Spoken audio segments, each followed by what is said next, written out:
My first experience with the Wii was through my cousin. He got one when he was younger. Since he was 4 years older than me, whenever my brother and I visited him, it was non-stop Wii gaming. I didn't get my own until the Wii Mini released around 2013-14, and from that point on, I finally had my own experience with it instead of just playing it occasionally. Before we get into it, let me know in the comments if you played any of these games, or if you had any different favorites. Now, let's take a trip down my memory lane. I got you, homie! Let's go!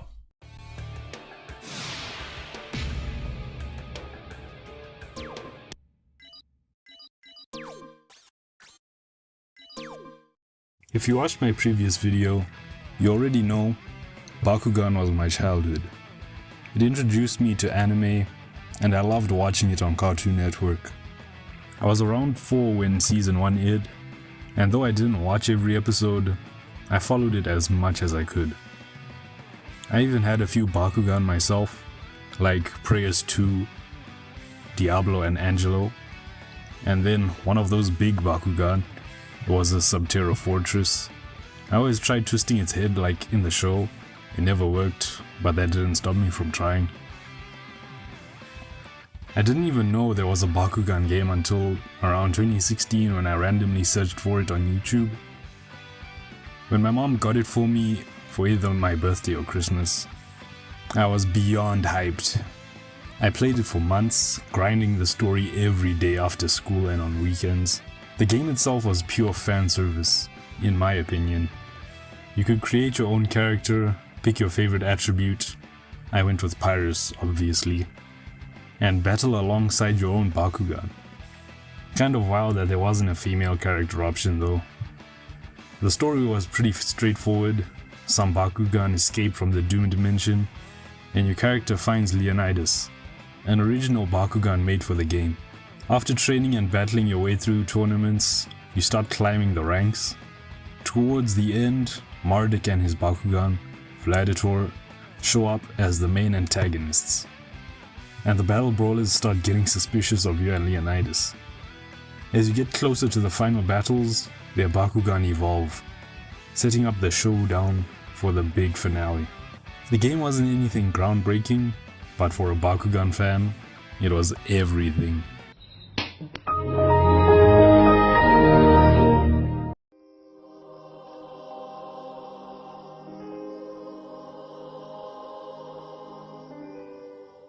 Based on the movie and book series, the Spiderwick Chronicles had you playing as different Grace kids, either Mallory, Simon, or Jared, exploring the creepy world around their house. The story kicks off when Jared discovers his grandfather, Arthur Spiderwick's field guide, a book that reveals the existence of magical creatures living around us. Once that book is opened, it puts the family in danger, as Mulgarath, the shape-shifting ogre villain of the story, sends goblins and trolls after them to claim the field guide. The game follows this main conflict closely: protect the field guide, defend your home, and uncover the secrets of the magical world. You'd explore their massive estate, solve environmental puzzles, craft makeshift weapons, and use fairy artifacts to fight off enemies, mostly by catching the fairies and drawing a quick picture of them to gain a little boost, either in vulnerability or a damage buff, things like that. It wasn't perfect. Of course, being a Wii game, controls were a little stiff, and I remember getting stuck often, but the atmosphere and story made it one of the more unique single-player games I played on the Wii, considering I had only seen the movie and never read a single book. So that was a f***ing lie. Oh, hi, Mark.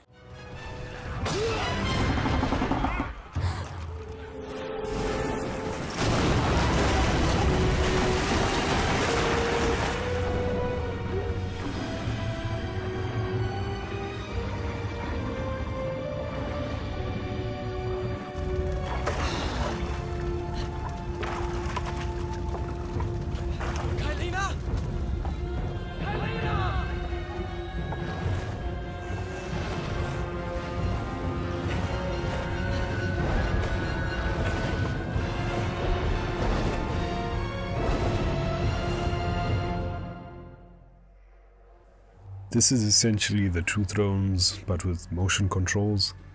The game starts with the prince returning to Babylon, expecting peace after the events of Warrior Within, only to find his city under siege.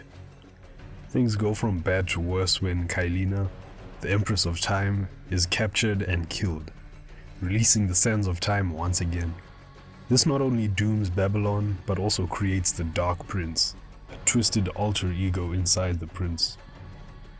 The story follows his struggle to reclaim his kingdom while battling his inner darkness. The Dark Prince takes over at key moments, making him more powerful but also draining his health over time. It's a constant push and pull between embracing strength and resisting corruption. Along the way, the prince reunites with Farah from Sands of Time, but she doesn't recognize him at first, adding some sort of emotional weight. The gameplay combines parkour, acrobatics, and intense sword fights, but the motion controls were a mixed bag. Sometimes fun, sometimes frustrating. Despite that, the mix of epic battles, story twists, and the prince's internal conflict made this a standout experience on the Wii for me. You're broke! You're f***ing poor! I don't like where this is going. FIFA 11 on the Wii wasn't just a toned-down port, it had its own vibe. And Streets to Stadiums was where the magic happened. This mode let you start off playing five-a-side street football, or FIFA Street pretty much, and you work your way up to full professional matches in big stadiums. You start out by creating your own player, and from there you choose a different team to start out on the streets. From there, you acquire a manager. That manager helps you get sponsorships. It wasn't just about skill, it was about style. Street matches were fast-paced and flashy with quick passes, wall bounces and flare shots that made every goal feel like classic FIFA Street and that arcade-like gameplay. The transition from street to stadium gave a real sense of progression, especially for a Wii game at the time. While the motion controls weren't perfect, they added a bit of fun to the gameplay. Flicking the remote to shoot or shake it for a tackle had a charm of its own. I spent countless hours grinding that mode, customizing my player and getting way too hyped when we finally hit the big leagues. I remember I went from Queen's Park Rangers to Birmingham City to Crystal Palace, then Everton, and finally Chelsea. At that time, my player was fully kitted out with 99 everything. It might not have been the most realistic FIFA, but it's definitely the one I had the most fun with. I'm gonna come. Oh. Yahoo! Come on. Oh yeah. Hey. Hey.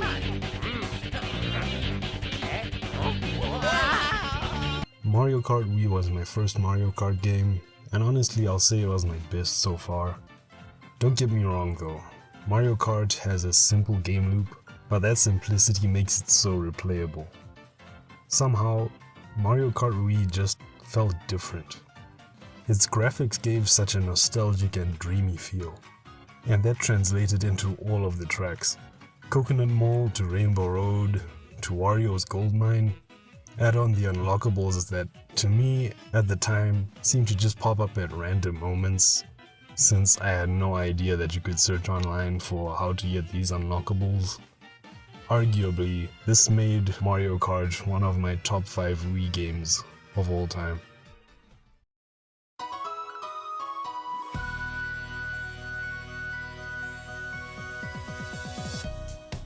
Wii Sports needs no introduction.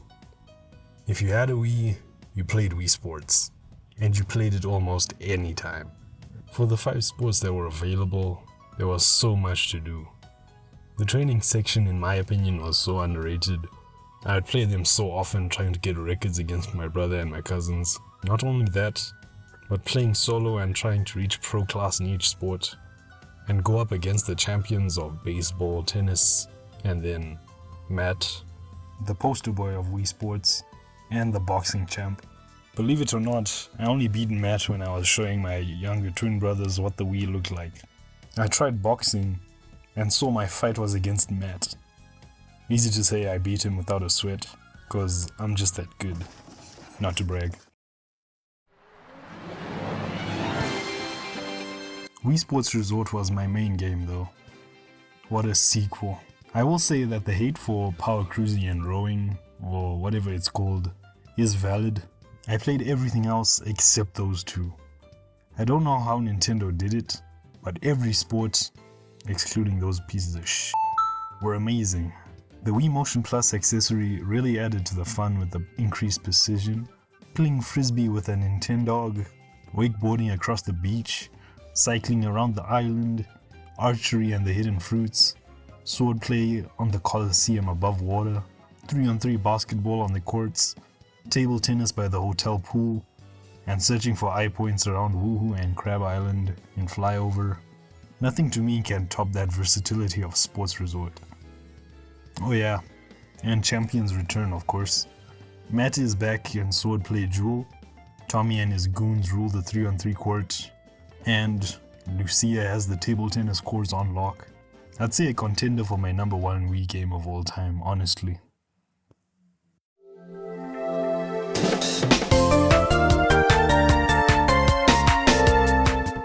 Okay, I'm just gonna say it right now. Wii Party is honestly the best party game I've ever played. I have played some Mario Party games, but those were for the 3DS. Despite how good they felt, I cannot compare them in any sense to Wii Party. Now, my cousins sound like the plug. All of them had a console that I was interested in. One of my other cousins also had a Wii, and she had Wii Party. And oh my gosh, was Wii Party amazing to play. And I would play Wii Party with her whenever I was at her house with my brother. Anytime we went outside, we were on the Wii, blasting away Board Game Island, Bank Battle, and whatever other mini games we wanted to play at the time. The fact that Wii Party also had gimmicks like hiding the Wii Remote anywhere in the room you were playing in made it just that touch more intuitive and more memorable.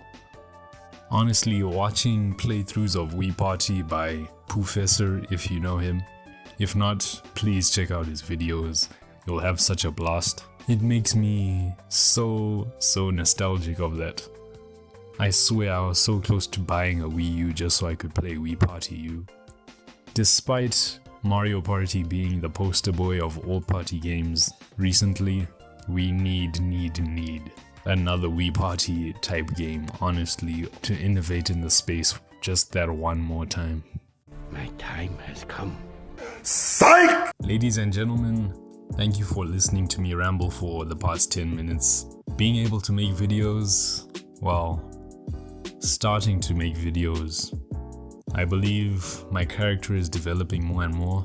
This is only my second video, but very soon I think I'll start pumping out better content because my voice is very monotone. But despite that, thank you for watching. Comment the most relatable part in this video, whether it was a game that you also played or anything else. I know my Wii game collection isn't very interesting. It's quite weird, to be honest, because it's a mix of my games and games that I got from my cousin. If you guys have any video ideas that you'd like me to tackle, leave them in the comments. I read my comments all the time. I'll be hearting every comment below this video.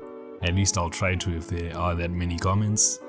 But if you feel like you want to subscribe, I won't hold you to it. Feel free to do so. Like the video if you enjoyed. That's all from me for today. I'll catch you guys in the next one.